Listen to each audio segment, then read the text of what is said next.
One of the biggest reasons people never start investing is because they believe they don't have enough money. They look at companies like Amazon, NVIDIA, Microsoft, Apple, or Netflix and assume investing is only for people with thousands of dollars sitting in a brokerage account.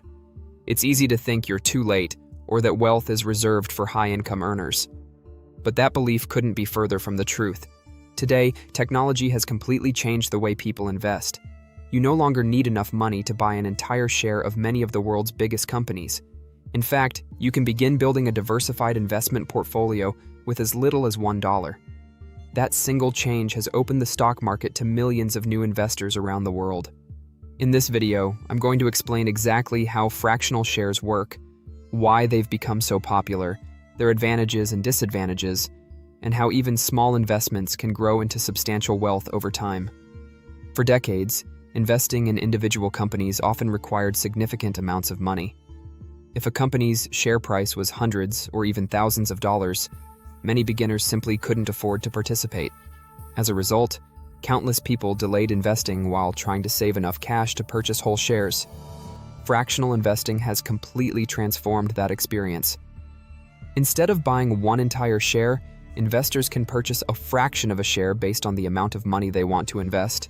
Whether you have $1, $10, $50, or $100, you can still become a shareholder in some of the world's largest businesses.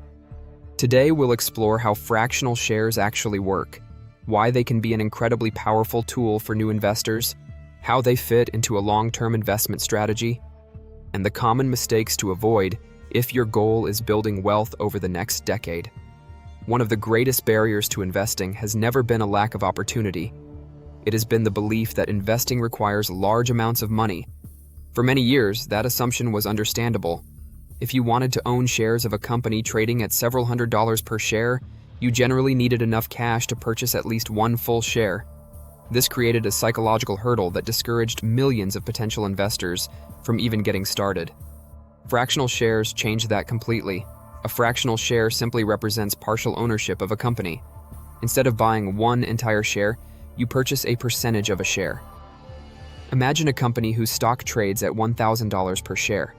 If you invest $100, you would own 10% of one share. If you invest $10, you would own 1% of that share. Although you don't own a whole share, you still participate proportionally in the company's performance.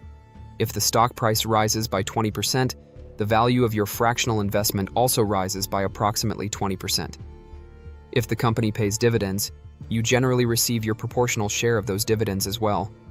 This innovation has fundamentally changed investing because it allows people to focus on how much they want to invest rather than how much one share costs. Instead of asking, "Can I afford one share of this company?" investors can ask, "How much of my monthly budget would I like to allocate toward this investment?" That subtle shift makes investing much more accessible. One of the biggest advantages of fractional investing is that it encourages consistency. Suppose someone decides to invest $200 every month. Without fractional shares, they might need to wait until enough cash accumulates to buy an expensive stock. With fractional investing, every dollar can be invested immediately. This allows investors to benefit from dollar-cost averaging, purchasing investments regularly, regardless of market conditions. Over long periods, this disciplined approach helps reduce the emotional pressure of trying to perfectly time the market. Fractional shares also make diversification significantly easier. Imagine you have only $100 available to invest. Without fractional investing, your money might only purchase one lower-priced stock, leaving your portfolio highly concentrated. With fractional shares, that same $100 could be spread across companies like Apple, Microsoft, NVIDIA, Amazon, Alphabet, Visa, Costco, Berkshire Hathaway, or broad market ETFs. Instead of relying on one company, investors can build a diversified portfolio from day one. Another powerful benefit is psychological. Many beginners postpone investing because they believe small amounts won't matter. They tell themselves they'll start once they have $5,000, $10,000, or even $20,000. Unfortunately, waiting often becomes a habit. The real advantage of investing isn't simply the amount invested, it's allowing time for compound growth to begin working. A person who consistently invests $100 every month for 20 or 30 years may build considerably more wealth than someone who waits years before making a larger investment. Compound growth is often described as one of the greatest forces in investing because investment returns begin generating returns of their own. Every contribution adds to the portfolio, and every future gain builds upon a growing foundation. Fractional shares allow investors to activate this process much earlier rather than delaying until they can afford larger purchases. Of course, fractional investing is not without limitations. Not every brokerage offers fractional shares for every company. Some platforms restrict fractional trading to certain stocks or ETFs, while others only allow fractional purchases, not fractional limit orders. Investors should understand their brokerage's rules before building a strategy around fractional investing. Liquidity can also differ slightly. Although most major U.S. brokers execute fractional orders efficiently, fractional shares themselves are generally created internally by the brokerage rather than traded directly on the stock exchange. For long-term investors, this distinction has very little practical impact, but it's useful to understand how the system operates. Another important point is that fractional investing doesn't eliminate investment risk. Owning a fraction of a declining stock still results in losses proportional to your ownership. This is why diversification remains essential.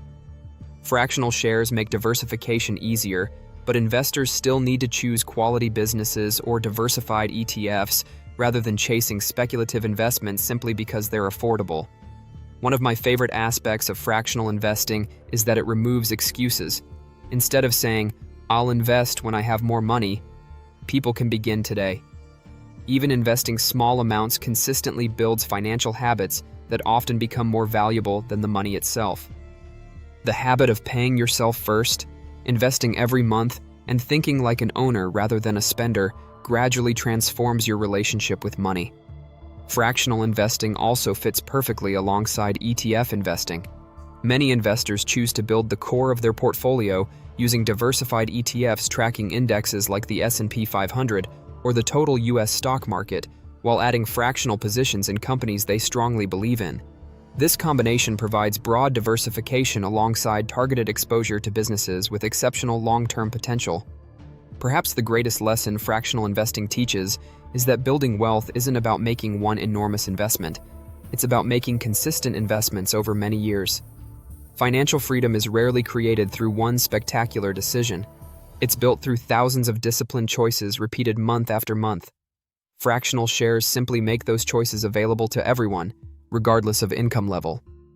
This is what I would if I had to start as a beginner. I would open an investment account with a reputable brokerage that offers commission-free trading and fractional shares. I would automate your investments whenever possible. Even investing $25, $50, or $100 every month helps build consistency. I would use diversified ETFs as the foundation of your portfolio before adding individual companies. Don't judge your progress by the size of today's portfolio. Focus on building the habit of investing consistently. Think long-term. Fractional shares are not about getting rich quickly. They're about making investing accessible so compound growth has time to work. Fractional investing continues to grow rapidly across the United States and around the world as major brokerage firms expand access to commission-free trading and fractional shares.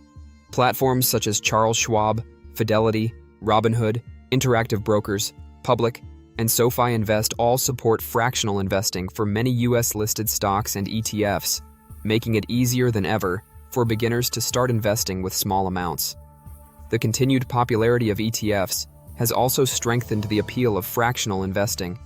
Many investors now combine broad market ETFs, such as those tracking the S&P 500, NASDAQ 100, or total U.S. stock market, with fractional positions in leading companies like Apple, Microsoft, NVIDIA, Amazon, Alphabet, Meta Platforms, and Berkshire Hathaway.